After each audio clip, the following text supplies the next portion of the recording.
On my first day of college registration, I drove a 5 billion yuan supercar to campus. To my surprise, my roommates took me for an ordinary guy and warmly dragged me along to dinner. That evening, they practically hauled me to the university's main gate just to catch a glimpse of the supercar parked there. The guys stared at their dream car like they were about to drool. They were so excited they could barely keep their phones steady. Just as they pulled them out to take pictures, a curly-haired girl suddenly turned around, glared at them in disgust, folded her arms, and snapped, "Hey, back off. If you put even one scratch on it, could broke losers like you afford to pay for it?" The friend beside her let out a mocking laugh and sneered. "A bunch of broke students want a picture with a supercar? Even if you sold every one of yourselves, you probably couldn't afford a single wheel." Chu Linfeng's face turned bright red. He held up his phone, his hand frozen in midair. Seeing my friend humiliated in public instantly killed my good mood. I stepped forward, stopped him, and leaned close to whisper, "Want to teach those women a lesson?" Chu Linfeng stood there blankly, still trying to process what I meant. I looked at him and asked again, "Do you have your driver's license? Can you drive?" He instantly forgot his embarrassment and nodded eagerly. "Of course. I'm great at driving my dad's little delivery truck." A sly smile tugged at my lips. I took the car key from my pocket and placed it in his hand. "Then today's show is all yours." "Holy crap!" Chu Linfeng shouted when he saw what was in his palm. The other two roommates immediately crowded around. In the quiet night, two more voices cried out at the same time, "Holy crap!" Hearing us, the girls became even more convinced that we were a bunch of country bumpkins and covered their mouths as they laughed. I had no interest in dealing with people that shallow. I simply gestured to Chu Linfeng. "You going? Or should I do it myself?" Chu Linfeng immediately gripped the key tightly. His awkwardness had vanished, replaced by pure excitement, and he couldn't stop grinning. "Of course I'm going. How could I pass up a chance to look cool and steal the spotlight?" The next second, he strode toward the supercar with confidence, completely ignoring the curly-haired girl posing in front of it. "Hey, what are you doing over here? You broke punk?" The curly-haired girl stormed after him, waving her arms furiously. Chu Linfeng did not even look at her. He simply pressed the unlock button. The Ferrari's dazzling lights flashed twice. The girl stopped dead, and the anger vanished from her face. Her friends stared open-mouthed, as if reality itself had stopped making sense. Then Chu Linfeng opened the door and slid into the driver's seat. He started the engine and shifted gears with smooth, practiced movements, looking unbelievably cool. The window slowly lowered. He looked at the stunned girls and threw their own words back at them with a grin. "Hey, move aside. If you scratch my beloved car, even selling all of you wouldn't cover the cost of one tire." With the supercar's deafening roar behind him, Chu Linfeng drove away. Nan Muse and I headed back to the dorm on foot, both in excellent spirits. On the way, Nan Muse finally gave in to his curiosity and asked quietly, "That insanely expensive car, is it really yours?"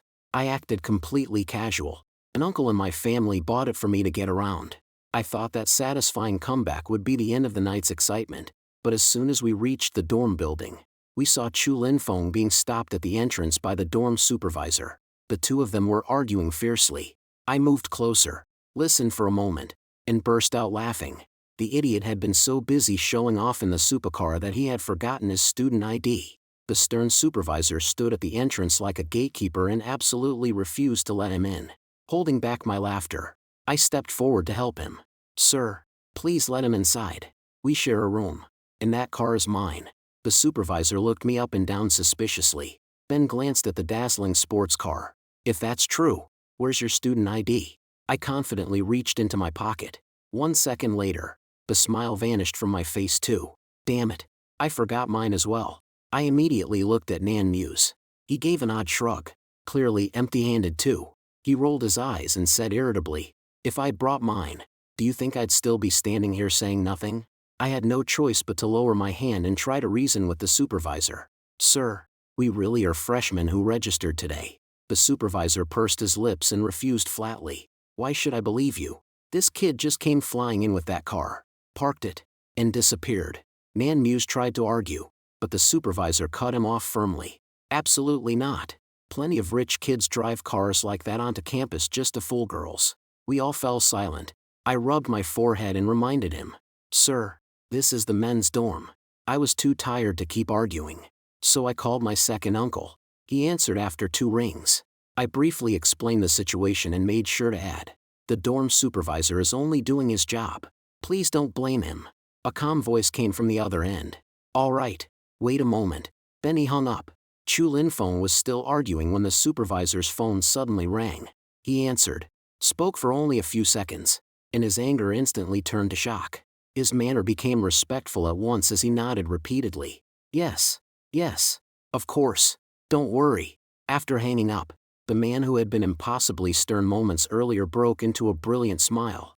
Oh, so it was all a misunderstanding. Go on in. Hurry, go on in.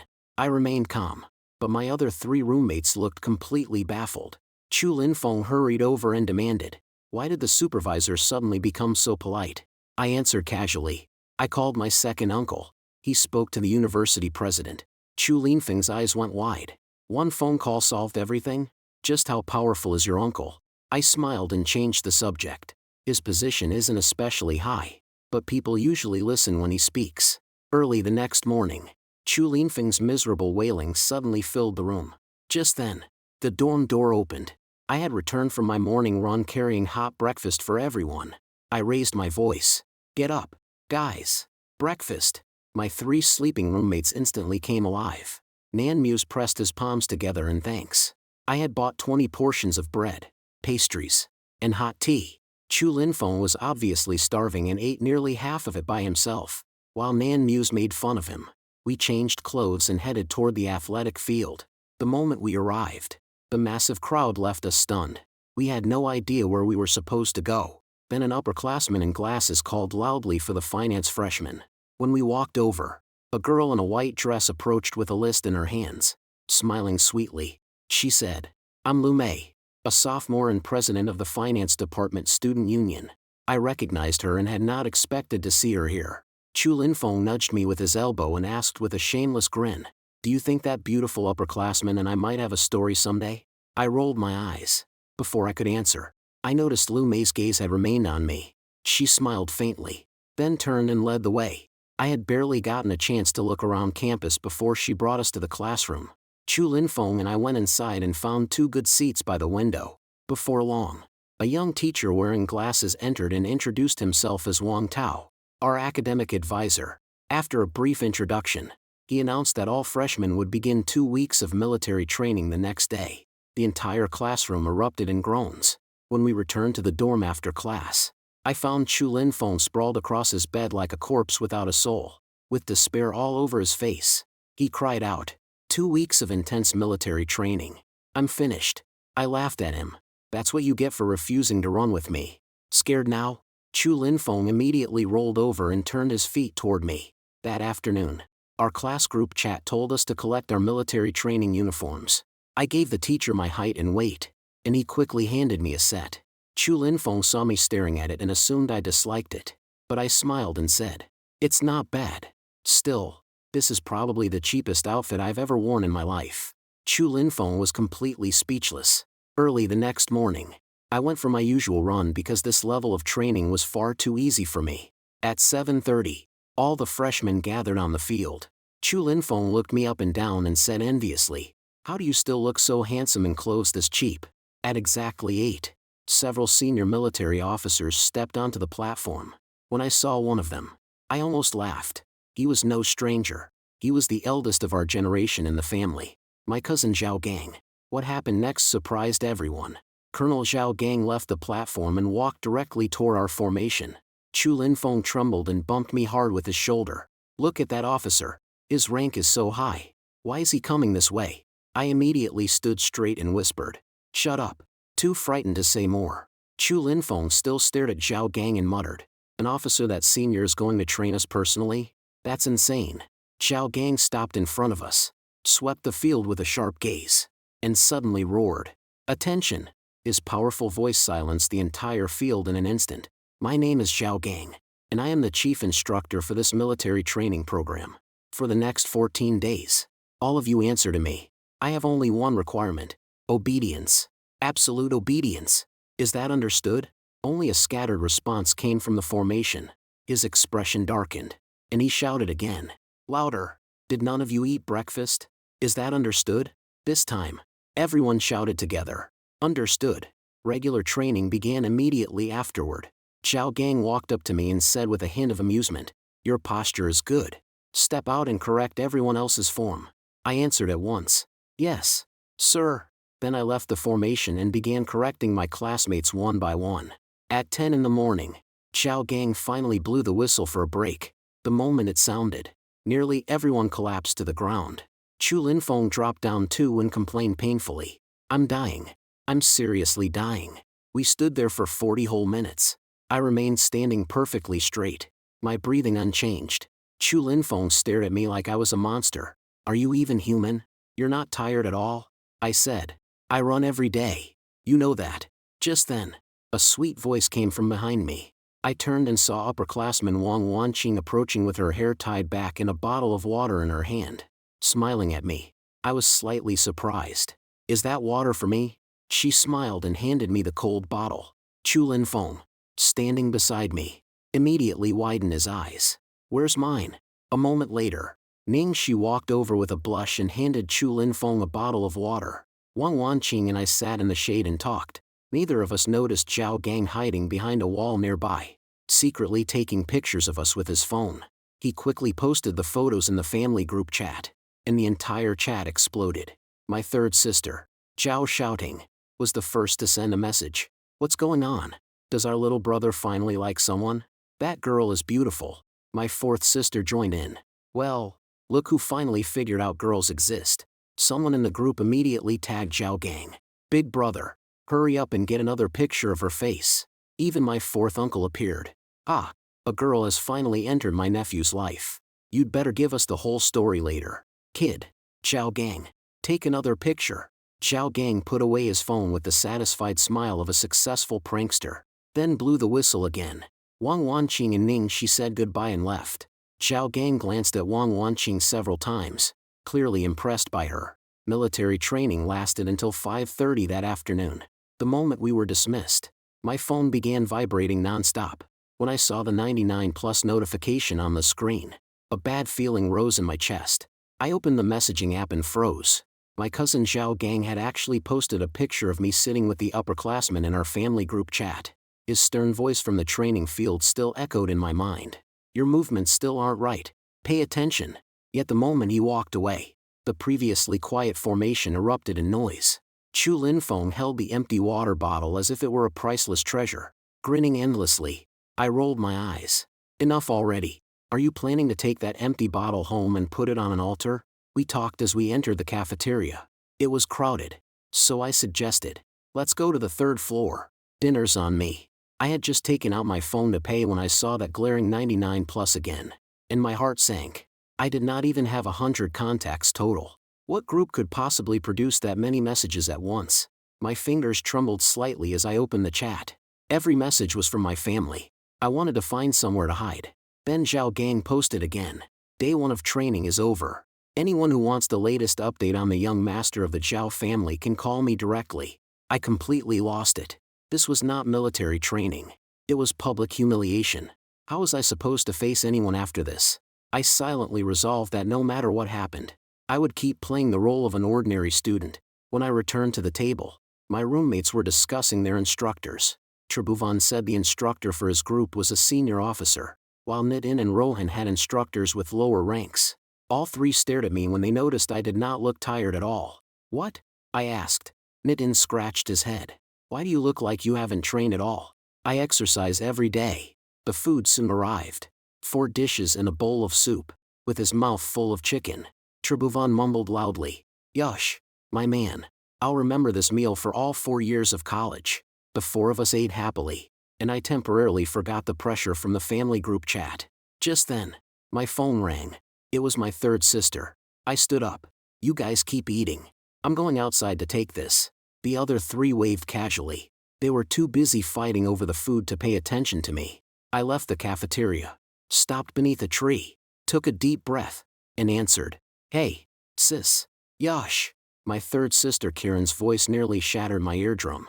I quickly pulled the phone away. "So you finally decided to answer." "I was eating. The cafeteria was too noisy." "Excuses." Kiran cut me off immediately. "Answer my questions first.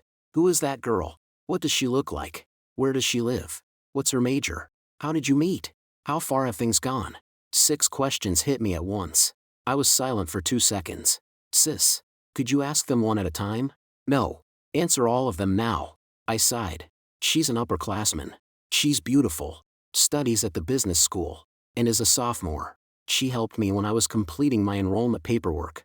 Nothing has happened between us yet. Nothing has happened. But you accepted water from her? What's wrong with accepting a bottle of water? Kieran gave me no chance to speak and launched into a non-stop lecture. I stood beneath the tree, nearly falling asleep as I listened. Before long, she had transformed into a full-blown dating coach, explaining everything from what it meant when a girl brought a guy water to where a first date should take place, constantly citing romantic scenes from movies she had acted in. All I could do was answer mechanically. Mom. Okay, got it. My brain had switched into low-power mode. Did you remember everything I just said? Kieran finally stopped. Yes. Then repeat it back to me. With no way out. I took a deep breath. First, if she brought me water, it means she at least doesn't dislike me. Second, I shouldn't rush into confessing my feelings. Third, inviting her to dinner is more natural than asking her to a movie. Fourth, I shouldn't show off my money. Fifth, all right. Kieran interrupted me. You really did remember. I deliberately flattered her. How could a little brother dare forget what his sister says? Kieran laughed. Then her tone turned serious. Yush. If you truly like her, treat her well. If you don't give her false hope. Understand? I understand. Sis. She reminded me to take care of myself and eat on time before finally hanging up. I checked the call length. 24 minutes. I let out a long breath of relief. Back at the dorm, Tribhuvan asked why I had been gone so long. I answered wearily. It was my third sister. She had nothing better to do. So she called me. How many sisters do you have? 4. All of them are my biological sisters. Tribhuvan stared at me in disbelief. Man, your life sounds intense. As I tossed my training uniform into the washing machine, I said, when I was little, all 4 of them used to beat me up. You guys will never understand what that's like. The entire dorm burst into laughter. Military training continued at full intensity. Over the next few days, Ria brought me water twice more, and Shalini always came with her. Tribhuvan looked as happy as if he had won the lottery every single day. By the 8th day, the training intensity had reached its highest level. Why won't these people give us a break? Tribhuvan complained under his breath. Still standing perfectly straight, I whispered, hang in there. Think about upperclassman Shalini. That worked immediately. Tribhuvan straightened his back as if someone had injected him with pure energy. Just then, 2 suspicious figures began creeping closer along the path east of the athletic field. Sis, slow down. I really can't walk anymore. A cute but visibly frail girl sat down on the ground. She was my 4th sister, Komal. She had been weak since childhood and became exhausted after walking only a short distance. My 3rd sister Kiran was with her. Kiran was one of the biggest stars in the entertainment industry and was afraid of being recognized. So she had covered herself completely. A baseball cap, oversized sunglasses, a face mask, and a loose long coat. Komal asked quietly, Sis, if we sneak over to see Yash like this, will he be angry when he finds out? Kiran thought for a moment. He might yell at me. Let him. What can he really do to me? After Komal rested for a while, they continued forward. It was Kiran's first time at the university, and she did not know the way. So she stopped a male student and asked for directions to the athletic field. The student stared at the woman wrapped up like a mysterious stranger. After pointing out the route, he felt as though he had heard her voice somewhere before. They finally found a spot behind the athletic field where they could watch without being seen. Kiran had Komal rest behind a large tree while she leaned out to look ahead. Hundreds of freshmen in identical training uniforms stood in neat formations. Kiran could not find me at first, but she spotted our eldest brother Vishal, who was overseeing the business school training. Following his position, she finally picked me out of the crowd. Just then, Vishal blew his whistle. 10-minute break. I picked up my water bottle. When I looked up, I suddenly noticed someone outside the field wrapped from head to toe. Looking around repeatedly, my gaze shifted farther back, and I froze. The person standing there was my 4th sister, which meant the mysterious figure had to be my 3rd sister. My first thought was, what on earth are they doing? I quickly walked over to Vishal and lowered my voice. Brother, Third sister and fourth sister are here. I'm going to check on them. Vishal nodded. Go. Take care of your fourth sister. I immediately ran toward them. Komal's face had gone completely pale. When she saw me, she managed only a weak smile. Instead of speaking to her first, I glared at the person bundled up from head to toe. You can be reckless with yourself if you want, but don't you know what fourth sister's health is like? Kiran instinctively took a step back under my scolding. Komal quickly stopped me. I wanted to come. It wasn't third sister's fault. I glared at Kiran once more, then bent down and lifted Komal into my arms. Let's get somewhere cool first. It's too hot here. Vishal's voice rang out behind me. Everyone, return to formation. When Tribhuvan turned around, he happened to see me carrying a beautiful girl away. He was completely stunned. It was easy to imagine how quickly the story would spread across campus. I carried Komal for about 5 minutes before we reached a small campus cafe. It was not large, and several potted plants sat by the windows. I looked down at her. We'll rest here for a while. Then third sister will take you home. Okay. Just as I reached the cafe entrance, upperclassman Ria came toward us carrying several books. The moment she saw the girl in my arms, she stopped dead. Ria, what are you doing here? My voice snapped her back to reality. My class just ended. Her eyes still kept drifting toward the girl I was holding. I explained. This is my younger sister. No, my fourth sister. Komal. I gestured toward the girl in my arms, then pointed at the heavily disguised stranger. And that's my third sister. When Ria heard they were both my sisters, she visibly relaxed and greeted them politely. Hello, sisters. I'm Ria, Yasha's upperclassman. I reserved a private room in the cafe. Once inside, Kiran finally removed her disguise. As soon as the cap, mask, and oversized sunglasses came off, Ria covered her mouth in shock. You're Kiran. She knew that face far too well. Kiran was one of the hottest stars in the entertainment industry. She had won Best Actress, released 3 best-selling music albums, and had tens of millions of followers on social media. Her recently completed drama was enormously popular, and her posters appeared all over the city. Kiran smiled. That's right. You wouldn't happen to be the upperclassman who keeps bringing Yash water, would you? Ria was too excited to speak and could only turn to look at me. Never in her dreams had she imagined that the superstar in front of her was my biological sister. I drank coffee and listened while they talked. Kiran quickly returned to her usual nosy self, asking Ria what year she was in and where she lived. Ria said she was a sophomore and lived in the eastern part of the city. Kiran happily took her hand. That's perfect. I happen to be free lately. Let's all go out together this weekend. I could only rub my forehead helplessly. Third sister, what happened to that quiet, serious image you show on camera? Kiran immediately scolded me. Adults are talking. Children shouldn't interrupt. I told them to order, but the 3 of them kept insisting that someone else choose.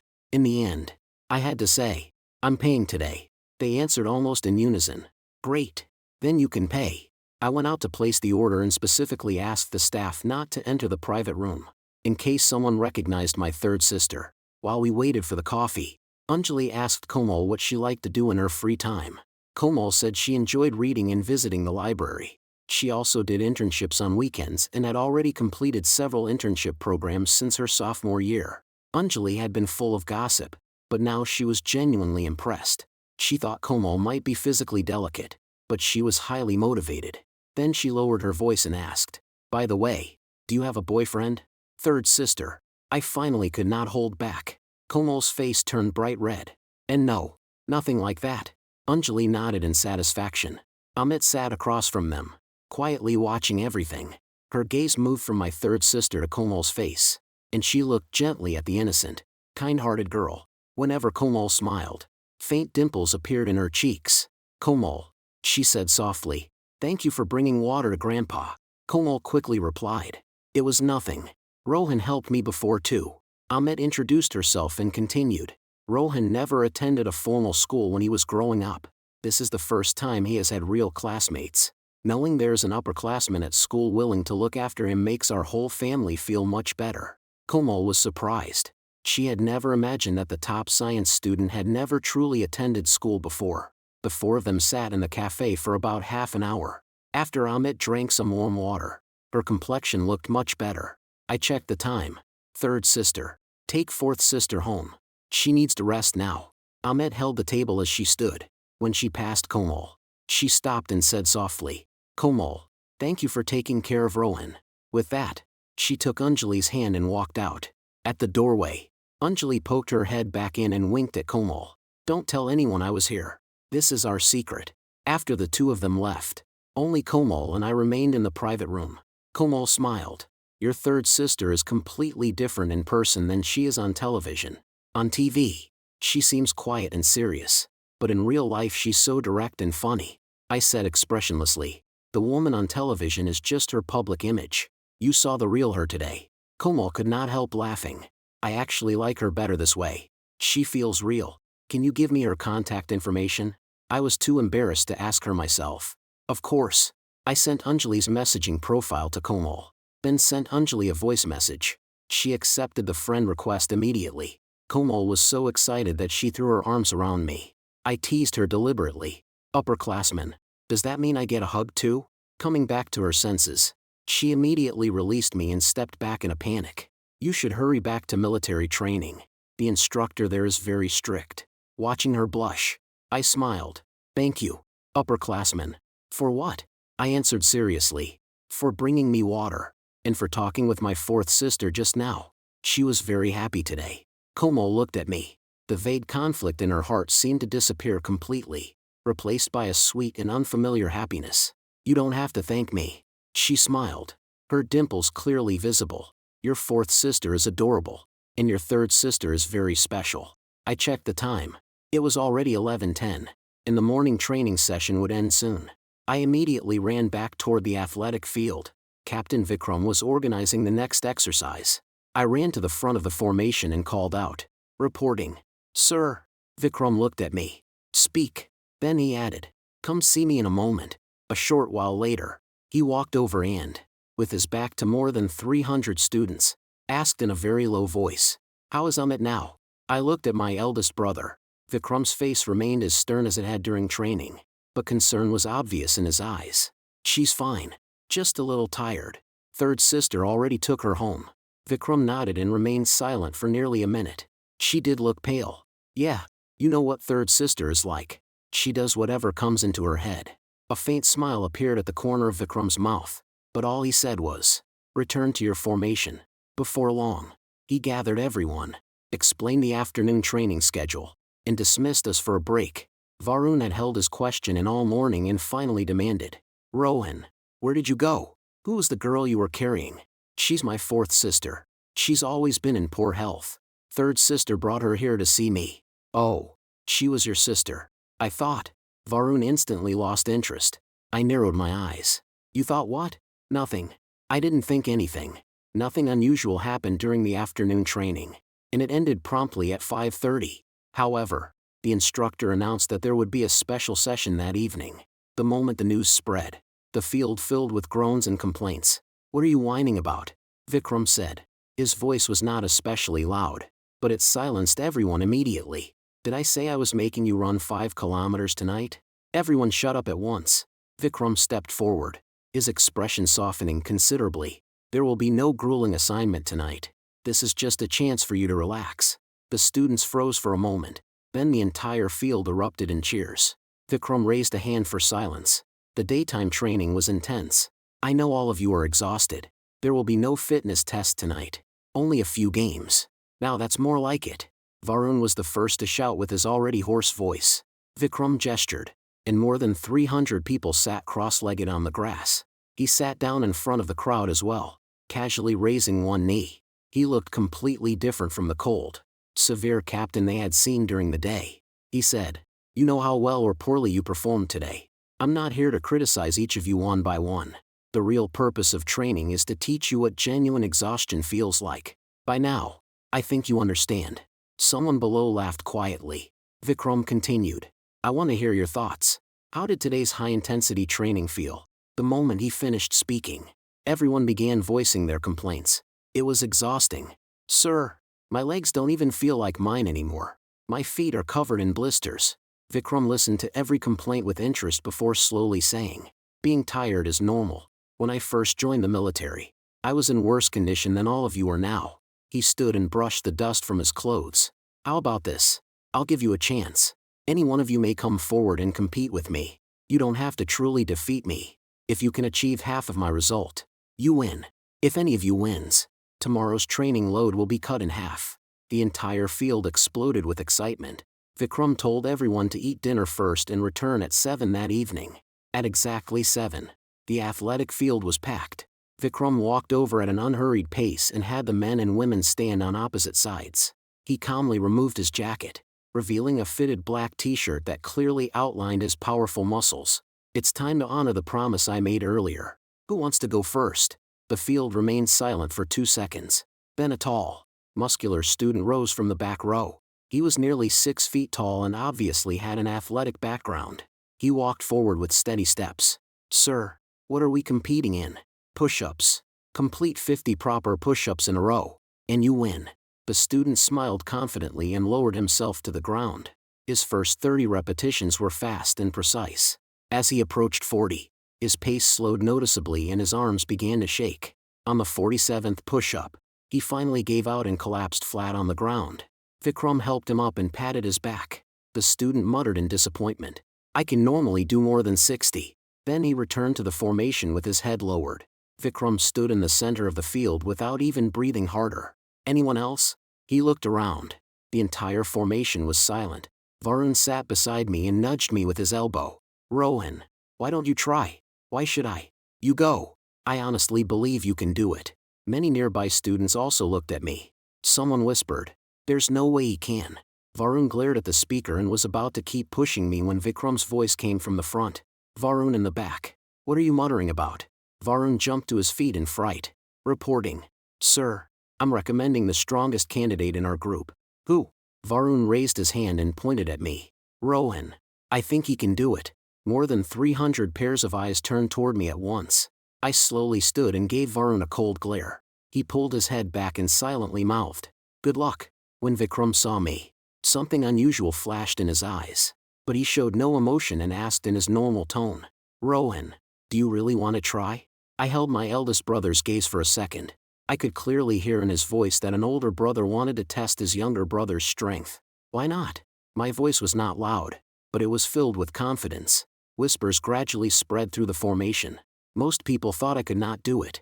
I walked up to Vikram. What are we competing in? Push-up endurance. Whoever quits first loses. Vikram added, I'll relax the rules for you. You don't have to surpass me. If you reach half my total, you win. And tomorrow's training load will be cut in half. I shrugged. Whatever works.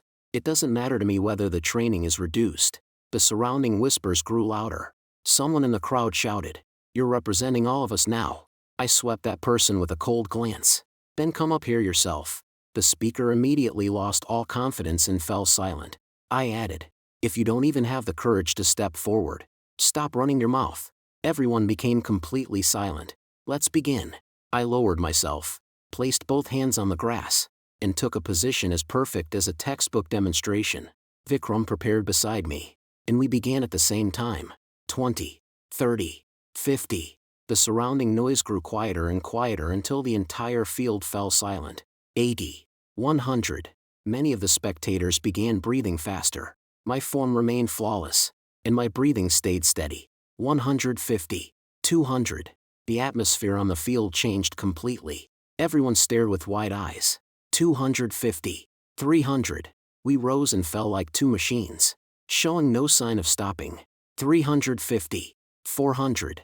At his 410th push-up, Vikram's arms finally began to shake. Then he collapsed onto the grass, rolled onto his back, and gasped for air. I still did not stop. 411, 412. Chu Linfeng was the first to recover. He jumped to his feet and shouted my name at the top of his lungs. The next second, the entire field erupted. Applause, screams, and whistles blended together as everyone shouted my name.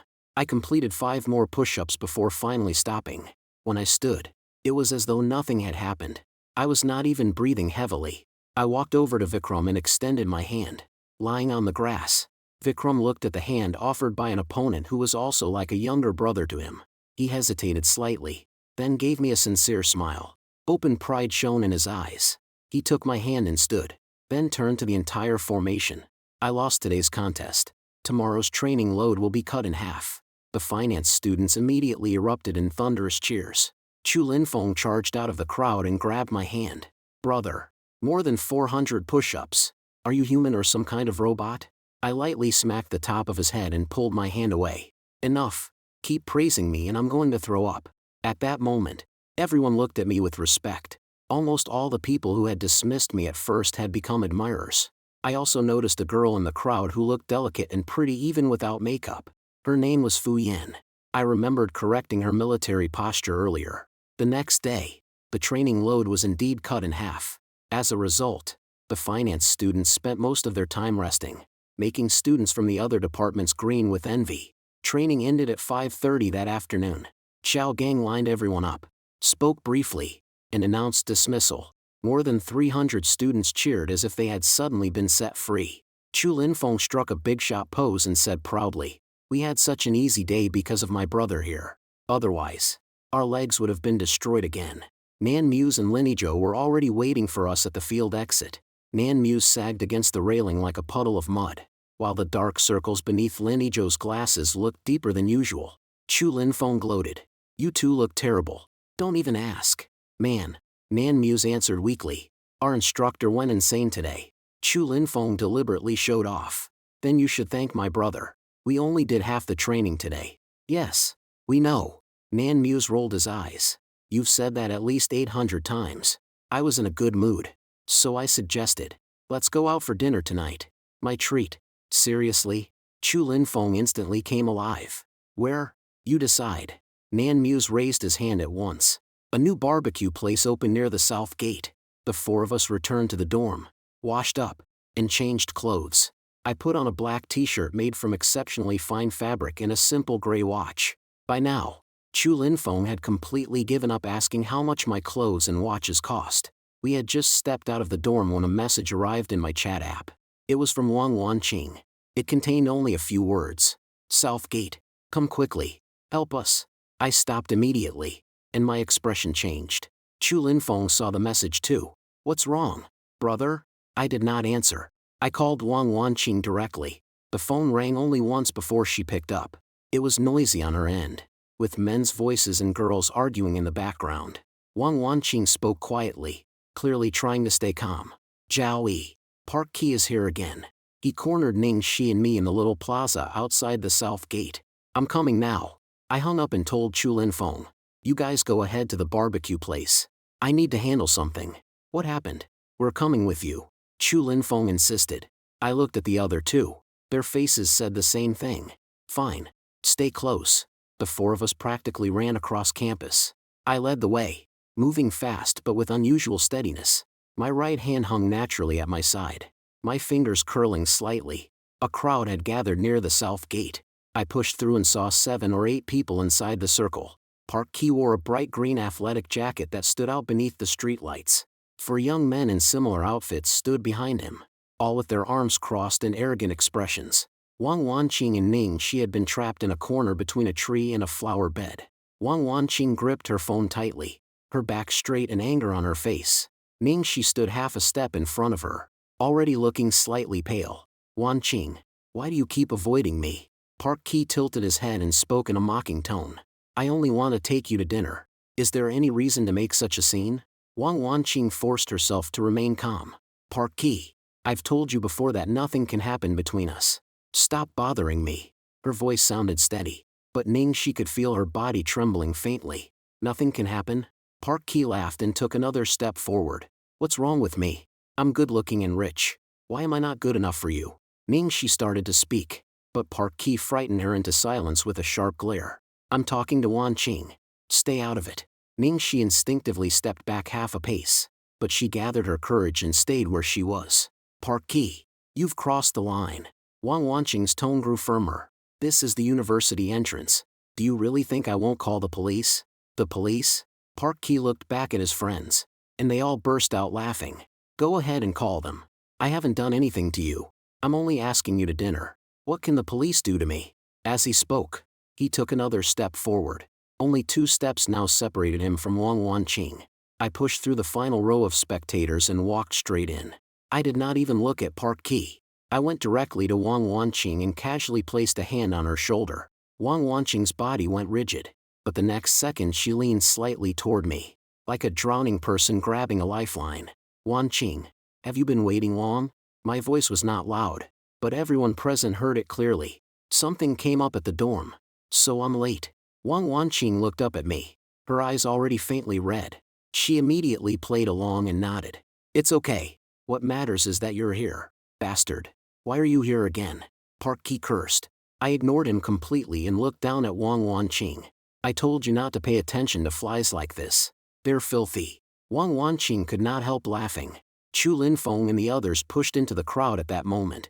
Chu Linfeng immediately stepped in front of Ning Shi and shielded her behind him. Bastard. Take your hand off Wanqing's shoulder. Park Ki roared. Only then did I look at him. She's my girlfriend. How I act with her is none of your business. Girlfriend? Park Ki let out a strange laugh and looked me up and down with open hostility.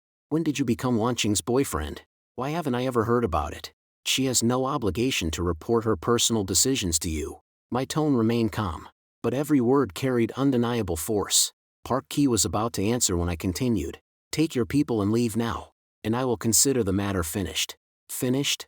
Park Ki laughed oddly. You say it's over. So it's over? Who the hell do you think you are? He turned to the friends behind him. Did you hear that? This freshman puts on a few nice clothes and starts thinking he's somebody important. Now he's ordering me to end this. His friends joined in the laughter. Park Ki turned back to me and stepped closer until he was almost in my face. Let me tell you something. In this city, a few luxury brands won't scare anyone. Do you know who my father is? I looked at him quietly and said nothing. When I did not respond, he raised his voice. My father is the chairman of Xinjiang Construction Group. His company built more than half the apartment buildings in Xinjiang. You think someone like you can challenge me? He finished and waited proudly for my expression to change. It did not. When he was done, I said mildly, finish talking? Then take your people and leave. Don't create trouble for yourself. Trouble? Park Ki's voice nearly became a shriek. You're the one looking for trouble. He suddenly reached out to grab my collar. I shifted aside, but no one saw exactly how I moved. Chu Linfeng only saw my right hand rise from beside my pocket and flick casually as if swatting a fly. Park Ki's hand was knocked away instantly. Then I stepped forward half a pace and lowered my shoulder. Park Ki was sent stumbling backward 2 steps and nearly fell. He barely regained his balance and stared down at his reddened wrist. The anger on his face slowly became shock. I'm saying this one last time. My voice was still calm, but there was not a trace of mercy in my dark eyes. Get lost. Park Ki opened his mouth to answer, but when his gaze met mine, his throat seemed to close. He could no longer make a sound. The friends behind him fell silent as well. Park Ki clenched his teeth, stepped back, and pointed at me. Fine. Just wait. Xinjiang University. Finance Department. I won't forget you. With that, he turned and left. The others exchanged glances and hurried after him. The farce ended, and the crowd gradually dispersed. Ning Shi's legs finally began shaking uncontrollably. Chu Linfeng helped her sit down nearby. Ning Shi gasped for breath. That scared me to death. I thought there was really going to be a fight. Chu Linfeng immediately asked with concern. Ning Shi, are you all right? Do you want water? I'll go buy some. Ning Shi blushed faintly and shook her head. Wang Wanqing remained where she was, silently looking at my back. The orange streetlight fell over me, outlining broad shoulders and a straight spine. Zhao Yi, thank you for today. I turned around. Were you hurt? No. Wang Wanqing shook her head, then looked down at her still trembling hands. I said, we were about to go eat. Come with us. Okay. We all headed off campus together. Chu Linfeng stepped forward to support Ning Shi. She grew even more embarrassed but did not refuse, allowing him to help her walk slowly. When we reached the barbecue restaurant, I told the others to go inside because I needed to make a call. I walked to a tree by the road, leaned against the trunk, and dialed my eldest sister Zhao Xiaoqing. Big sister, I need to tell you something. A man named Park Ki, the son of the chairman of Xinjiang Construction Group, studies at Xinjiang Business College. He has repeatedly harassed an upperclassman at our university. Today he cornered her at the south gate and tried to attack me. There was a second of silence on the other end. He tried to attack you? Zhao Xiaoqing's voice rose noticeably. We didn't actually fight. Her tone relaxed slightly. What happened after that? He left, but he threatened me before he went. I paused, my voice as casual as if I were asking what we should eat for dinner. Big sister, tell him to come to the university entrance tomorrow. Meal, and apologize to both me and upperclassman Wang. If he does that, the matter ends there. If he doesn't, he should prepare to face the consequences. The other end remained silent for about 3 seconds. Zhao Shaoqing answered with one word. All right. After a pause, she added, I know what to do. No questions. No hesitation. Then she suddenly changed the subject. By the way, your third sister said yesterday that the girl who brought you water is very pretty. Not bad. I was instantly speechless and could only pretend to have trouble hearing. Hello? Why is the signal suddenly so bad? I can't hear you, I muttered as I hung up directly. When I returned to the barbecue restaurant, Wang Wanqing and Ning Shi had already put the earlier unpleasantness behind them and were laughing with Chu Linfeng and the others. The table was covered with food. Chu Linfeng waved at me. Zhao Yi, sit down. We already ordered the meat. Don't worry. I picked all the best stuff. Just then, the harsh screech of brakes came from outside. It was not one car, but several. The sound of tires scraping against the road cut through the night and sounded unusually ominous. 3 extremely rare luxury sports cars stopped outside the restaurant. Their doors opened at the same time, and about 12 young men in their early 20s stepped out. Every one of them wore expensive designer clothes. The man in front wore a fluorescent green jacket that was impossible to miss. It was Park Ki. He stood at the restaurant entrance, immediately locked his gaze on our table by the window, and walked straight toward us with the group behind him. The other customers lowered their heads at once, afraid to stare. The owner's face turned pale, and his hand quietly reached for the phone beneath the counter. The barbecue tongs slipped from Chu Linfeng's hand and clattered onto the table. Wang Wanqing's heart began racing. She lightly tugged my sleeve, and I gave her a reassuring look. When no one was watching, Chu Linfeng quietly tightened his grip around a beer bottle on the table. I remained seated, chewing a piece of meat slowly and calmly. Park Ki stopped beside the table, planted both hands on it, and looked down at me. Freshman, we meet again. I swallowed the food and looked up. What do you want? The smile on Park Ki's face stiffened for an instant. He had stormed in with 12 people and 3 luxury cars. Yet the freshman in front of him did not show the slightest reaction. You humiliated me at the university entrance, and now you're asking what I want? I set down my spoon and leaned back in my chair. So what are you planning to do? The more casual I acted, the more furious Park Ki became. He glanced behind him, and his 11 companions stepped forward together, completely surrounding our table. Chu Linfeng slowly stood with the beer bottle in his hand. Nan Muse rose beside me as well. I looked at them. Sit down. But, sit down. The second time I spoke, my voice was lower, but it carried an authority that could not be disobeyed. Chu Linfeng clenched his teeth but finally sat down slowly. I turned to face Park Ki. At the south gate, I already gave you one chance. You gave me a chance. Park Ki laughed wildly. Who do you think you are? He reached for my collar again, repeating the exact same move he had made at the south gate. This time, I did not dodge or knock his hand away. I raised my right hand, locked it firmly around his wrist, then stepped forward and lowered my shoulder. Using his momentum, I pulled Park Ki toward me, twisted his arm behind his back, and forced his face almost against the table. He screamed. The entire movement took less than 2 seconds. Only then did the 11 men behind him react. Some grabbed beer bottles, some lifted chairs, and others charged forward with clenched fists. I released Park Ki and walked directly toward them. The first man rushed in with a punch. Before his fist could touch my clothes, I shifted aside and brought the edge of my hand down against the back of his neck. He dropped face first to the floor. The second man swung a beer bottle. I tilted my head out of the way, caught his wrist with my left hand, and twisted sharply. The bottle fell and shattered on the floor, while the man himself was thrown nearly 10 feet away. The third attacked from behind. I ducked slightly and let him miss, then caught the back of his collar, swung him through the air, and threw him into the fourth man. Both crashed to the ground. The fifth, the sixth, the seventh. I moved so quickly that no one could follow my motions. This was not a street brawl, but a series of precise and efficient restraint techniques. Every strike was perfectly controlled, disabling each opponent instantly without causing any truly serious injury. Chu Linfeng and the others remained frozen in their chairs, mouths hanging open. They had even forgotten to lower the beer bottles in their hands. When the last man charged, both his legs were already trembling. He looked at me, then at his fallen companions, turned around, and tried to run. He had taken only 2 steps when I grabbed the back of his collar and gave a light toss, sending him back beside Park Ki. All 12 men were down. Tables, chairs, and dishes were scattered across the barbecue restaurant, but there was not a drop of blood and no sound of broken bones. Park Ki lay face down on the floor with one arm twisted behind him and his cheek pressed against the cold tile. His body shook violently with fear, hearing the groans and cries of his companions around him. He had lost every trace of his earlier arrogance. Please, please stop. His voice trembled uncontrollably. I crouched beside him and looked at him calmly. I told you already. I gave you a chance today. Park Ki trembled even harder.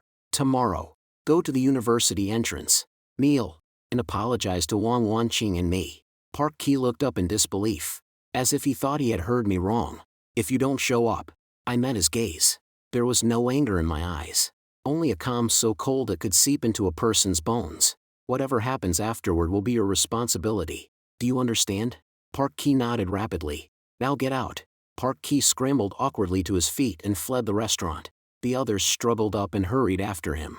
Outside, engines started, and the 3 cars soon sped into the night. The restaurant was completely silent. I returned to my seat, picked up a piece of cold grilled pork, and put it in my mouth. The meat's cold. Let's ask the owner to heat it again. The other 5 people stared at one another. A long time passed before Chu Linfeng finally found his voice. Zhao Yi, did you really take down all 12 of them by yourself? Yes. Why? Do you know martial arts? Did you train before? A little. A little? Chu Linfeng's voice shot up. You call that a little? Wang Wanqing was equally stunned. You took down 12 people that easily.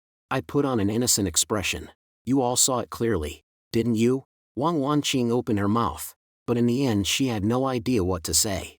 For the next half hour, Chu Linfeng, Nan Muse, and Lin Yizhou took turns trying to trick more secrets out of me. My responses never changed. I either said, "Ah, Mom," answered, "Really?" or reminded them, "Stop asking and eat." I was the one who ate the most, finishing 2 plates of pork, 1 plate of beef, and half a plate of chicken wings by myself. When it was time to pay, the owner refused to accept any money.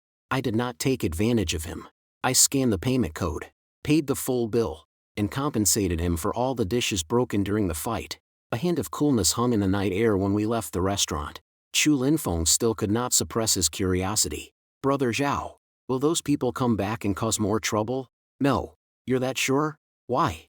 I did not answer. I simply put both hands in my pockets and walked ahead at an easy pace. At the dorm building, the 6 of us said goodbye. Wang Wanqing remained where she was and watched me leave. Only after I had gone far away did she whisper, so softly that only she could hear, "Good night." Meanwhile, 15 kilometers from Xinjiang University, a white car slowly stopped in front of a luxurious villa. Park Ki sat inside with both hands still shaking. It was not from the cold, but from fear. His wrist had gone numb and waves of pain ran through his back. Yet compared with the physical pain, what truly tormented him was the humiliation that had cut into his soul. 12 people had attacked together, and one person had defeated every one of them. Even more terrifying, the man's expression had never changed from beginning to end. The friend driving asked cautiously, "Brother, should we go to the hospital first?" "What hospital? Take me straight home." Park Ki shouted angrily. The image of Zhao Yi crouching beside him kept appearing in his mind. Those dark eyes were like a still, bottomless pool. There had been no anger in them, only an unsettling certainty. As though anything he said would inevitably come true. "Tomorrow, go to the university entrance, kneel, and apologize to me and my upperclassmen." The words lodged in Park Ki's mind like a thorn he could not pull out. The car stopped in front of the villa. When Park Ki got out, the sharp pain in his wrist twisted his face, but he forced himself not to make a sound. He did not want his family to see him in such a pathetic condition, especially his father. He rubbed his wrist and pushed open the front door. The living room lights were on. Chairman Park, his father, sat on the sofa with a cup of tea beside him. The ashtray in front of him was packed with cigarette butts. Park Ki stopped in his tracks. At this hour, his father was normally either at a business dinner or in his study. He never sat in the living room specifically waiting for him. "Dad." His father looked up. When Park Ki saw his expression, his heart sank immediately.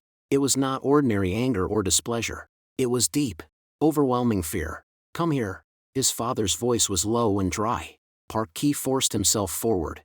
"Dad. What happened?" His father stared at him for several seconds. "Who have you offended lately?" Park Ki froze. "I haven't offended anyone. Why are you asking?"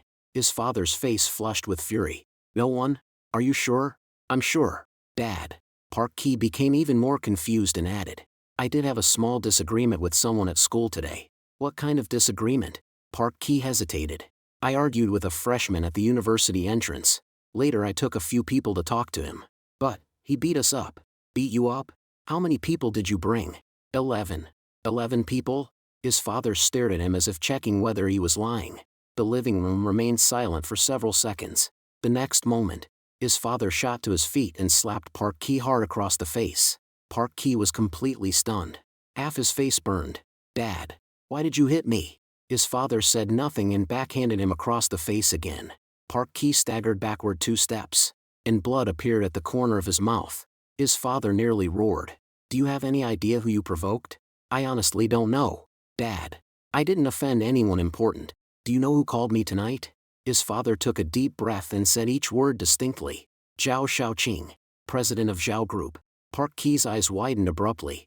Zhao Group had been founded by the old patriarch of the Zhao family and had reached a market value of 100 billion yuan in 20 years. What was truly astonishing, however, was Zhao Xiaoqing's performance after taking control. In only 3 years, she had raised the group's value from 100 billion to nearly 1 trillion yuan. 1 trillion. Park Ki's mind went blank. His family's construction company was worth only several billion. His father continued. "Zhao Xiaoqing told me that you and your friends cornered the upperclassmen of the Zhao family's young master today and treated her disrespectfully. The young master ordered you to go to the university entrance tomorrow, kneel, and apologize to both him and that girl. If you don't, we will bear responsibility for whatever happens afterward." Park Ki's face turned white with fear and humiliation. Only then did he understand that Zhao Yi's words had not been an empty bluff. His father's voice sounded weak, like that of a drowning man. "Do you know who Zhao Yi is?" "He is Zhao Xiaoqing's biological brother and the only male heir of the Zhao family. Our family cannot even touch the edge of the Zhao family's world, and the Zhao family's power extends far beyond business." His father asked again. "Do you know who Zhao Yi's grandfather is?" Park Ki shook his head blankly. "Zhao Jianbang." The moment he heard the name, Park Ki's legs completely gave out. He dropped to his knees with a thud. This time, he was not obeying Zhao Yi's command. He had finally understood what a terrifying person he had provoked. "Dad, I've caused a disaster." Wang Wanqing was reading in her dorm when she received the message. She put down her book, hurried to the athletic field, pushed through the crowd, and stopped in shock at the front. Park Ki was kneeling on the grass, while I sat on the lawn a short distance in front of him. She instinctively took a step backward. "Don't leave. The show isn't over yet." I turned toward Park Ki, kneeling on the ground. Park Ki spoke in a voice as rough as sandpaper. "Wang Wanqing, I'm sorry. I was wrong to harass you all this time. I was also wrong to bring people and cause trouble yesterday. I promise I will never appear in front of you again." Looking at Park Ki on his knees, Wang Wanqing felt a complicated mixture of emotions. He had tormented her for nearly a year. Yet now that he was kneeling and apologizing in front of thousands of people, she did not feel the satisfaction she had imagined. She turned to look at me. I stood nearby with both hands in my pockets, my expression so calm that this seemed like no big deal at all. Wang Wanqing took a deep breath. "Go. Don't come back again." Park Ki lowered his head and slowly stood. His knees were covered in grass and mud, and he looked utterly humiliated. Chairman Park spoke cautiously. "Young Master Zhao, bend this matter," I said mildly. "I told you, if he knelt and apologized, the matter would end." Chairman Park looked as though an enormous weight had been lifted from him. He immediately grabbed his son's arm and practically dragged him off the field. After being pulled several steps away, Park Ki suddenly stopped and looked back at me. There was no anger or resentment in his eyes, only a fear that had sunk deep into his bones. The field remained quiet for several seconds, then erupted completely. Chu Linfeng ran to my side and stammered. "Why, young Master Zhao? Are you the son of some unbelievably powerful family?" "No." "Then why would you go this far for an upperclassman?" "Because I'm her junior." I looked at him and asked, "Isn't that reason enough?" Chu Linfeng froze for a moment, then smiled. More than enough. A parade and formation performance was held on the final day of military training.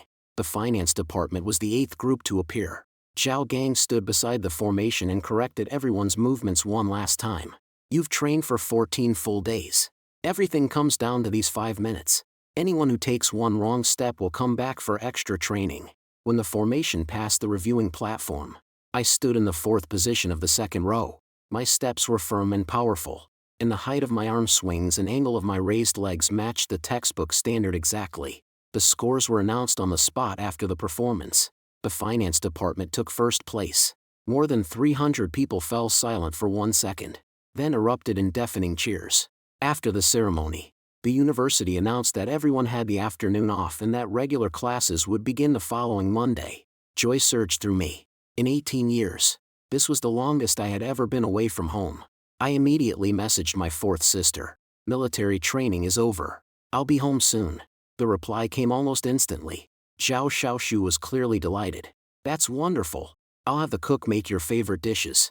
Once everything was over, Nan Muse and Lin Yizhou ran over from their own formations to find me. Chu Linfeng asked what place their departments had earned. Nan Muse's department placed 8th, while Lin Yizhou's international trade department came in 3rd. Chu Linfeng declared loudly, "We have to celebrate today." "I can't today," I explained. "I need to go home first." "Home? Your family lives in the city?" "Yes. My clothes are dirty, so I'm going back to wash and change." Nan Muse asked, "When will you return?" "Sunday night." "All right, then we'll eat together Sunday evening." Chu Linfeng waved a hand in the air. "This time I'm paying. I can't afford to take you to some top luxury hotel, but I can still buy you spicy instant noodles and hot soup in the cafeteria." I looked at him and smiled faintly. "Deal." The 4 of us separated beside the field.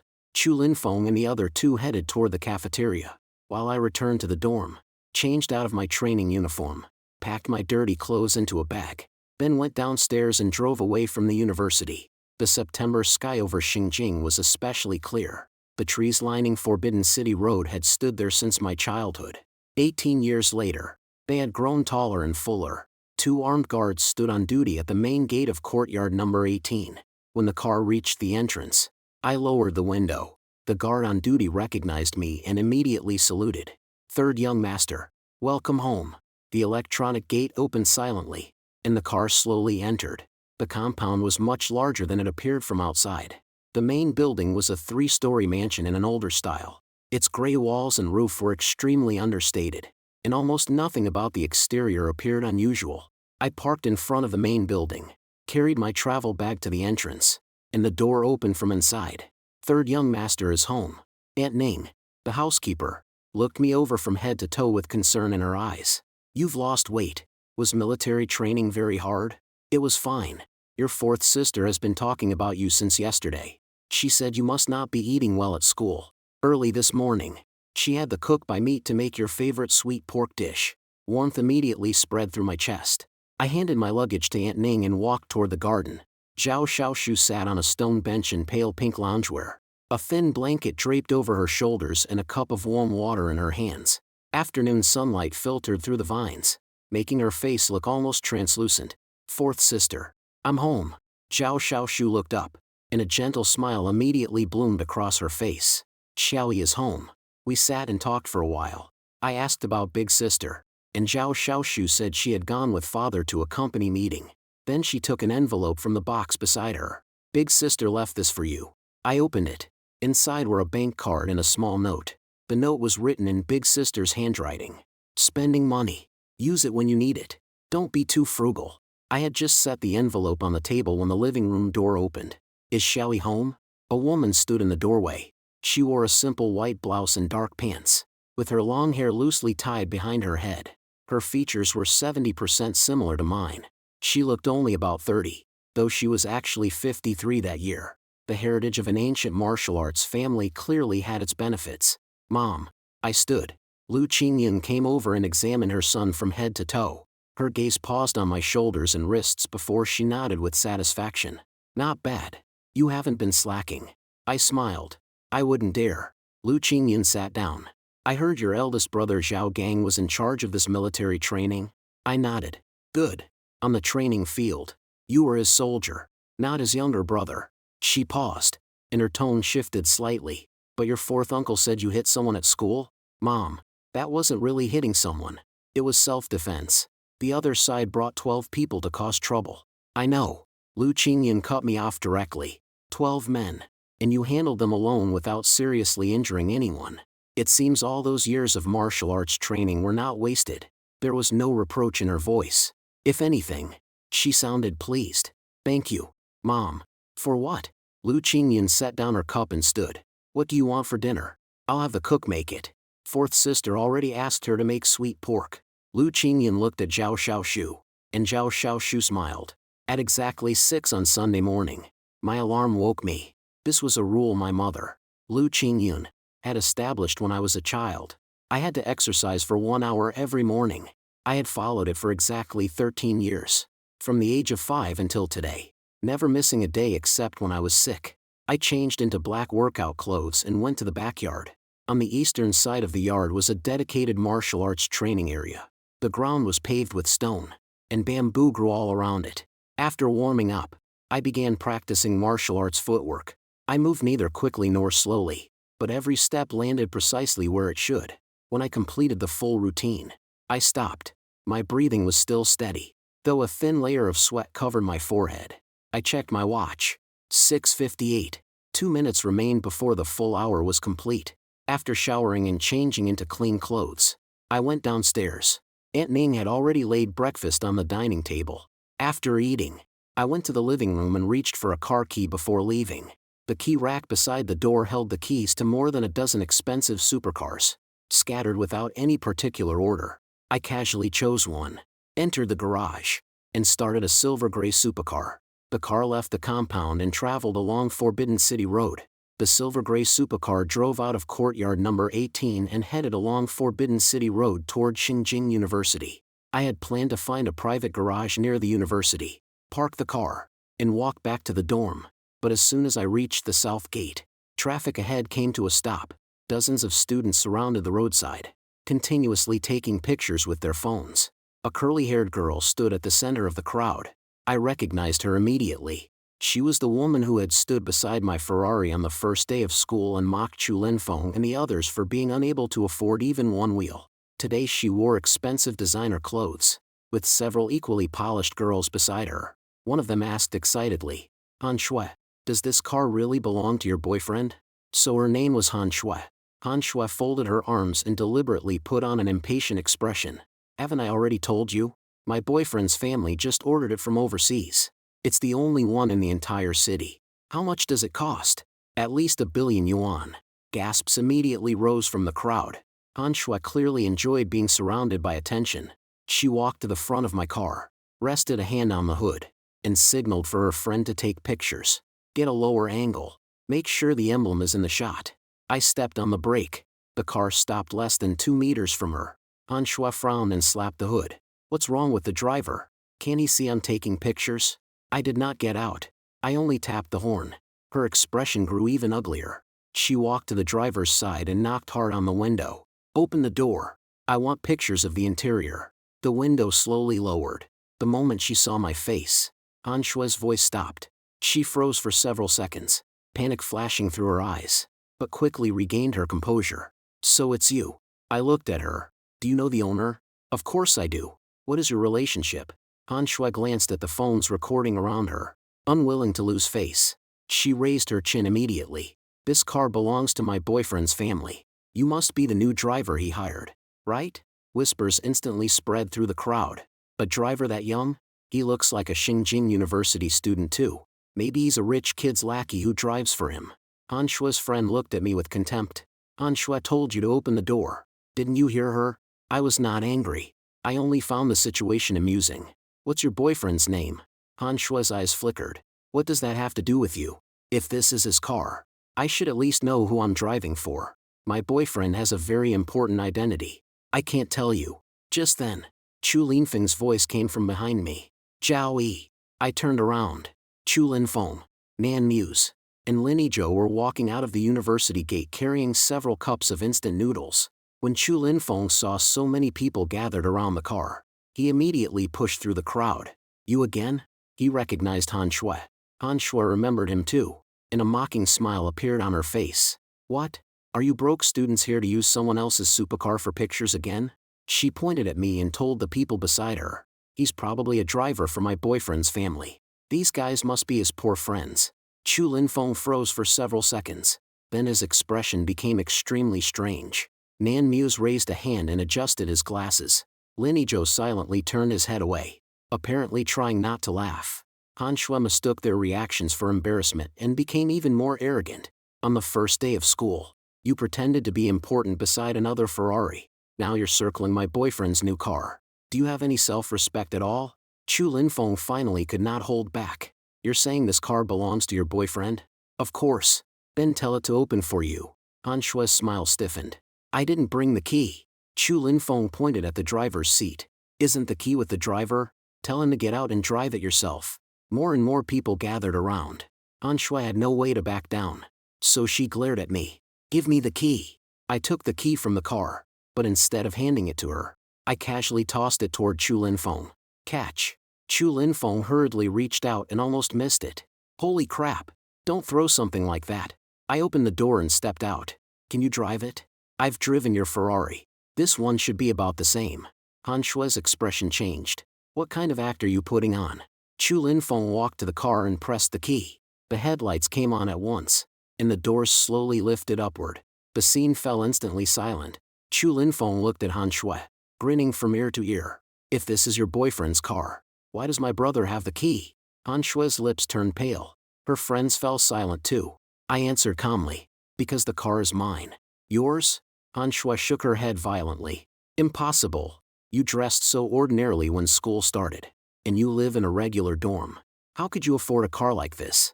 I never said I couldn't. Chu Linfeng deliberately added. The Ferrari from the first day of school was his too. Nan Muse said calmly. At the time, you said that even if all of us were sold, we couldn't afford one wheel. Lin Zhou glanced at Han Shui's hand resting on the hood. So who's using someone else's car for pictures now? The students watching immediately burst out laughing. Han Shui's face shifted between red and white. She quickly pulled her hand off the car. So what if the car is yours? Your family just has some filthy money. Chu Linfeng widened his eyes. That wasn't your attitude when you were claiming it belonged to your boyfriend. I was only joking with you. I looked at her. Using someone else's property to show off and mocking ordinary students is a joke? Han Shui gritted her teeth. Don't think one car makes you special. My father is about to enter a partnership with Zhao Group. Once the contract is signed, the Han family's assets will increase at least tenfold. Mentioning Zhao Group restored some of her confidence. Someone like you, who only knows how to spend family money, can't compare with a true elite family. I nodded. What's your father's name? Han Sheng. Han Shui sneered. Chairman of Xingda Building Materials. Ever heard of him? No. You. She was about to lose her temper when her phone suddenly rang. The moment Han Shui saw the caller ID, she smiled. It's my dad. She deliberately turned on speakerphone. Dad. How is the Zhao Group contract going? An excited middle-aged man's voice came through the phone. President Zhao personally came to Xinjiang University today for the donation ceremony. I've already arrived at the university. Once we sign after the ceremony, we'll receive 60% of the building material orders for Zhao Group's new city project. Han Shui looked at me triumphantly. Dad. I'm at the south gate. Someone is bullying me just because his family owns a car. Han Sheng's voice immediately darkened. Who dares bully my daughter? Wait there. I'm coming right now. The call ended. Han Shui folded her arms and regained her arrogance. You still have time to apologize. I asked. Apologize to whom? To me. Obviously. Chu Linfeng nearly laughed from anger. You pretended to own the car, and now you want us to apologize? Han Shui looked at him. You have no idea what a partnership slot with Zhao Group means. Once my father signs the contract, forget a few students like you. Even the real owner of this car wouldn't dare offend the Han family lightly. I stopped arguing. Then we'll wait for your father.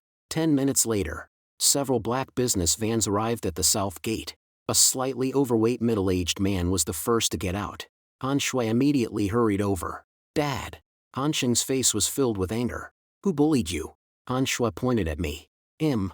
He had several poor students humiliate me and deliberately claimed this car was his. Han Sheng followed her finger and looked in my direction.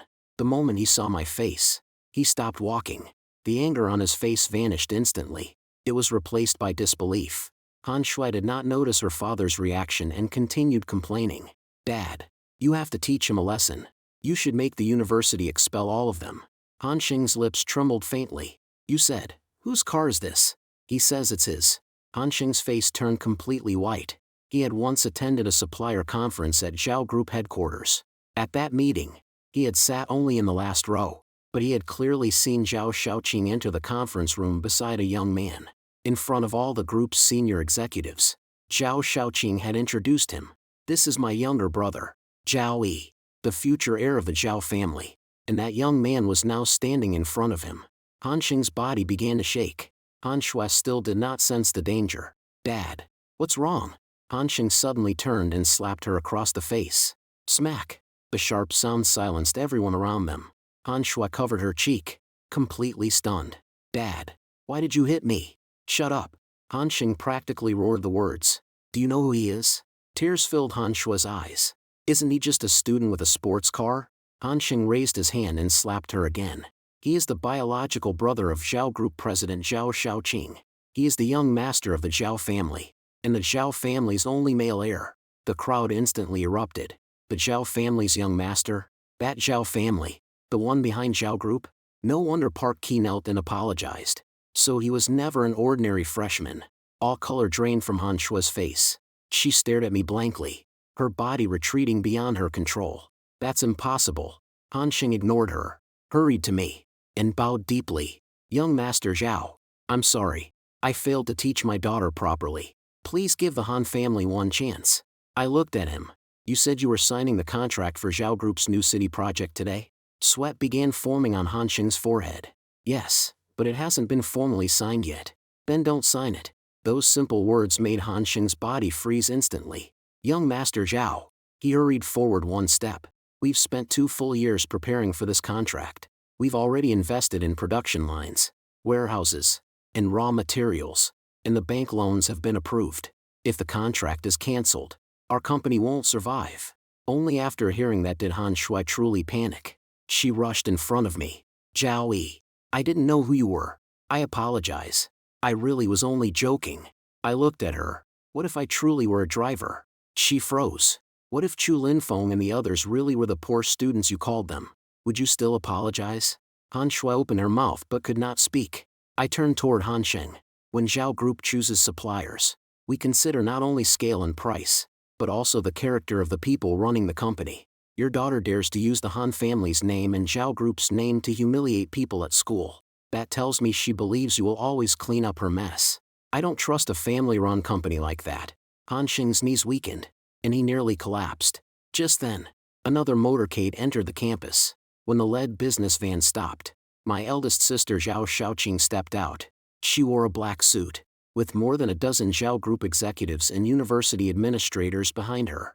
The university president personally walked beside her. The moment he saw Big Sister, Han Xing seemed to grasp at his last lifeline and rushed over. President Zhao, there's been a misunderstanding. Big Sister did not even look at him. She walked directly to me. Xiaoyi, why didn't you answer your phone? The entire area fell silent again. I took out my phone and checked it. There were 3 missed calls. It was noisy just now.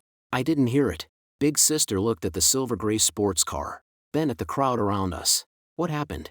Han Xing hurried to speak. President Zhao, my daughter was foolish and had a small misunderstanding with young Master Zhao. Big Sister turned to look at Han Shui.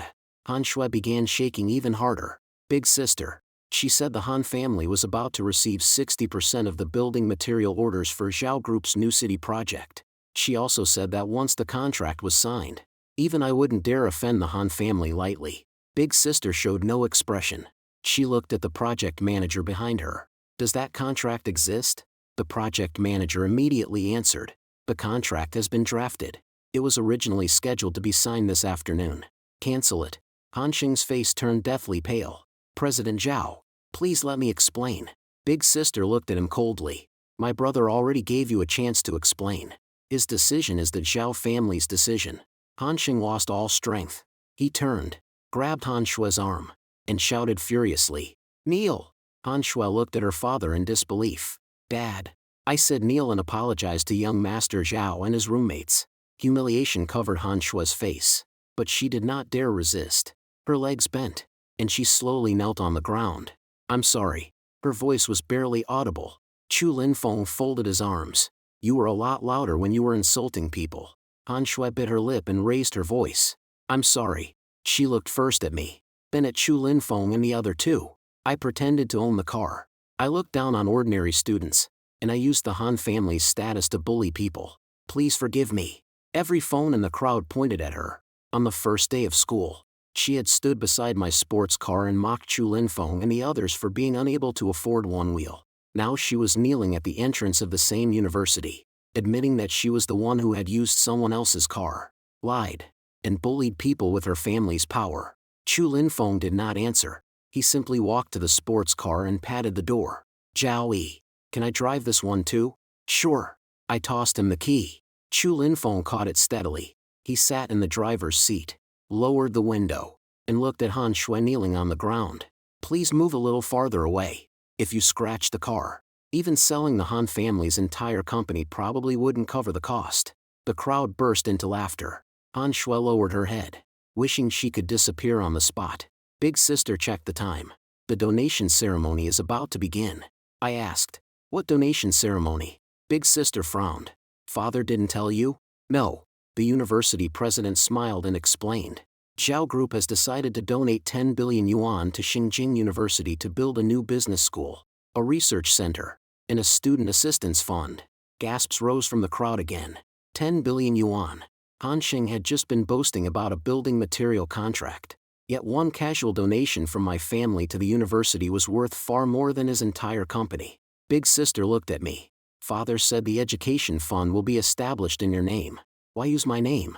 Because you're now a student at Xinjiang University. The university president smiled. Zhao Yi, please attend the ceremony with President Zhao. I was about to refuse when I saw my 3 roommates standing nearby. Han Shui had repeatedly said that poor students like them were not even qualified to approach a supercar. But what truly mattered to me had never been the supercar or the 10 billion yuan. I turned to the university president. I'll attend, but I have one condition. Go ahead. The new student assistance fund must not consider connections or family background. It should consider only whether a student genuinely needs help. Also, I want my 3 roommates to attend with me. Chu Linfeng froze. Us? Yes. Nan Muse reminded me quietly. This is Zhao Group's donation ceremony. It might not be appropriate for us to go. Big sister looked at them. You are the first friends Xiaoyi made at university. Of course it's appropriate. The donation ceremony was held in the university's largest auditorium. Once the news spread, students packed both the inside and outside of the building. Big sister went on stage on behalf of Zhao Group and formally announced the creation of a 10 billion yuan education fund. Then the host invited me onto the stage. When my name was called, countless eyes across the auditorium turned toward me at once. Some people were shocked, some were envious, and some still could not believe it. I walked onto the stage but did not take the central seat the university president had specially prepared. Instead, I had Chu Linfeng, Nan Muse, and Lin Yizhou stand beside me. The host handed me the microphone. Zhao Yi, everyone is very curious about something. With a family like yours, why did you choose to live in a regular dorm, eat in the ordinary cafeteria, and hide your identity from the first day of school? The auditorium gradually became quiet. I looked down at the audience. Han Shui and her father stood at the very back, both looking gray and defeated. Park Ki was also seated in the crowd. When he saw me look his way, he instinctively lowered his head. I spoke into the microphone. I did not deliberately pretend to be poor. I only wanted to experience genuine university life as an ordinary student. No Zhao Group, no identity as the Zhao family heir. Just Zhao Yi. The host asked, did you find what you were looking for? I turned to my 3 roommates. I did. On the first day of school, they had no idea who I was, but they still invited me to eat with them. When I was in trouble, they knew they could not beat the other side, but they still picked up beer bottles and stood beside me. They did not look down on me because I dressed ordinarily, and they did not kneel and flatter me after learning who I was. Chu Linfeng's eyes turned red, but he deliberately shouted, stop making it so emotional. You still owe me a cup of instant noodles. The entire auditorium burst into laughter. I laughed too. All right, tonight, my treat. Wang Wanqing had been watching me from the audience the entire time. The host clearly knew her and suddenly said, there's one more thing everyone is curious about. We heard that at the south gate. Zhao Yi publicly said upperclassman Wang Wanqing was his girlfriend. Wang Wanqing's face turned red instantly. The students in the auditorium began cheering and teasing us. I looked at her. That day, I said it to help her out of a difficult situation. Several disappointed sighs mixed into the cheering. I paused. But I hope that starting today, those words will no longer be false. The entire auditorium went silent. Wang Wanqing stared at me in a daze. I walked down from the stage and continued until I stood in front of her. Upperclassman, the first time you brought me water, you didn't know who I was. When Park Ki harassed you, you chose to endure it rather than use anyone's power to bully someone else. My identity, family, and wealth never mattered to you. So I want to formally ask you once, will you be my girlfriend? Deafening cheers erupted through the auditorium. Wang Wanqing's eyes were red, but she deliberately asked, "You're not lying to me this time?" "No. And you're not hiding anything?" "Not anymore." At last, she nodded. "I will." The cheers nearly lifted the roof from the auditorium. At some point, my third sister had appeared on the second floor. She pulled off her mask and shouted excitedly, "Kiss her!" When the students recognized her, the scene became even more chaotic. I looked up at third sister. She immediately ducked behind the railing but continued clapping non-stop. That evening, the university forum completely crashed. The top-ranked post read, "The freshman everyone thought was poor on his first day is actually Zhao Group's only heir." The second-ranked post read, "Han Shui pretended to be the Zhao heir's girlfriend, and her father's multi-billion yuan contract was cancelled on the spot." The third-ranked post read, "Young Master Zhao publicly confesses to Wang Wanqing with the entire university watching." As for the secretly recorded video of Han Shui mocking Chu Linfeng on the first day of school, someone dug it up and reposted it. At the end of the video, Han Shui stood beside the Ferrari and said arrogantly, "Even if all of you were sold, you couldn't afford one wheel." Someone edited in the video of her kneeling and apologizing afterward. There was only one line of text beneath it. The car wasn't hers. The contract is gone. And she humiliated herself. Han Shui filed for a leave of absence the next day. After the Han family's Xingda Building Materials lost the Zhao Group contract, the bank immediately canceled the remaining loans. Several companies that had planned to work with them also withdrew their orders. Han Xing had no choice but to sell his mansion and cars to repay the debt. The girl who had once looked down on ordinary students because of her designer clothes and her father's status no longer had the right to stand beside supercars and show off. I, however, continued living in the same dorm. That evening, Chu Linfeng placed 4 cups of instant noodles on the table. I said dinner was on me today. I looked at the instant noodles. My family just donated 10 billion yuan to the university. And this is what you're buying me? You don't want it? I didn't say that. I took the noodles and sat beside my bed. Nan Muse suddenly asked, "Zhao Yi, are you going to move out of the dorm now?" "Why would I? Everyone knows who you are now. What does that have to do with living in the dorm?" Lin Yizhou smiled. Chu Linfeng tossed me a sausage. "Fine. As long as you don't mind living with us, we'll stay together for all 4 years. I caught the sausage. "And after 4 years? Then we'll stay brothers for the rest of our lives." I said nothing. I only held out my fist. The 3 of them bumped fists with me one after another. At 6 the next morning, I got up for my usual run. When I passed near the women's dorm, Wang Wanqing was already waiting there. She held a bottle of water. It was exactly like the day during military training. I walked up to her. "Is that for me?" She shook her head. "No." I took it directly from her hand. "If it isn't for me, why are you waiting here?" Her cheeks reddened slightly. "I only wanted to see whether the young master of the Zhao family would still run every day now that everyone knows who he is." I twisted off the cap and took a drink. "Now you've seen." "I have." She walked forward beside me. When we passed the south gate, the silver-gray supercar was still parked there. Many students stood around taking pictures, but no one dared touch it casually anymore. Wang Wanqing suddenly asked, "Will you ever pretend to be poor again?" "No." "Why not?" I glanced back at the dorm building. Chu Linfeng and the other 2 stood on the balcony, shouting and teasing me at the top of their lungs. In the distance, Big Sister's motorcade was waiting. Beside me was the girl who had been willing to bring me water when she thought I was completely ordinary. I took Wang Wanqing's hand, because I've already seen the true character of everyone I needed to see. And everyone who needed a reality check has gotten one. She could not help laughing. "Are you sure that's over?" I thought of the sisters in my family who loved watching drama unfold. Maybe not. College has only just begun. Holding her hand, I continued forward. 4 years ago, I arrived at the university in the most expensive sports car in the city, yet everyone took me for an ordinary student. Later, I understood that the most interesting part of hiding my identity was never watching other people laugh at me. It was waiting until they had said every arrogant word they could think of, then revealing the truth with my own hands. The car was mine. My family donated the university's academic buildings. The contracts they fought desperately to obtain could be cancelled with a single sentence from me. And the ordinary students they thought could not afford cars, had no connections, and could be humiliated at will were the brothers I, Zhao Yi, had chosen. I did not need to show off my wealth, but if anyone tried to step on my friends to make themselves look important, I would make them understand one thing. A truly powerful family never needs to prove its status by bullying the weak.